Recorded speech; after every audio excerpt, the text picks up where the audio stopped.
আমার মাম্মাম সোনা দেখো রান্না করতে ব্যস্ত হয়ে গেছে। আমার মাম্মাম অনেক বড় হয়ে গেছে। আমার মাম্মাম আমাকে রান্না করে খাওয়াচ্ছে। মামা কি রান্না করছো? রান্না করছো? কি রান্না করছো গো? হ্যাঁ খাবো তো। খাবে তাই বলছি না, তুমি আগে রান্না করে নাও। কালকে আঙুলটা পুড়িয়েছে বন্ধুরা, আগে ভিডিও দেখেছো কালকে। তো খিচুড়ি আনতে গেছিলাম, ওই টিফিন বাড়ি ছাড়বে না, এখন নিয়ে আসবে। একবার পড়ে গেল, এতটা খিচুড়ি পড়েও গেল। হ্যাঁ, দিয়ে এলাম, ওই দেখো ওষুধগুলো খাওয়ালাম, ওষুধ দেখতে পাচ্ছ, ওষুধ খাওয়ালাম। তো ওখানে রান্না হচ্ছে আলু বেগুন টমেটো। তো আর একটু ঝোলটা মেরে দেবো। একটু ঝোল আমার খুব ভালো লাগে খেতে, ঝোল আমার লাগবে, কিন্তু আর একটু মেরে দেবো। তো বেগুনের পিসগুলোকে বলছে মাম্মি মাছ, আমি বলছি মাছ না সোনা।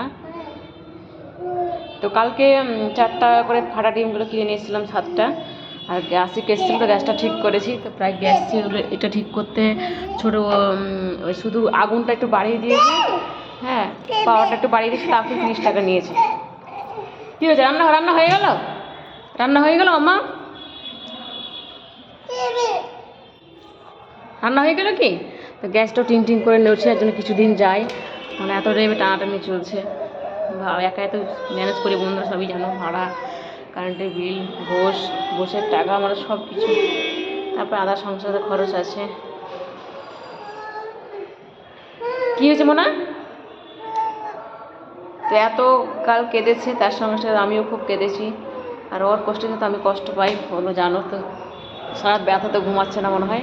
দেখি তোমার হাতটা এখন কেমন হয়ে আছে? এই দেখো, দেখো, এই দেখো, এখনও অনেক বড় খোসা নিয়ে আছে।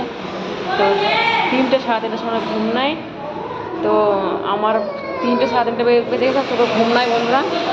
তো ঠিক আছে, তো মাম্মা রান্না কেমন হয়েছে তোমরা অবশ্যই কমেন্ট করে বলবে। হ্যাঁ তোমার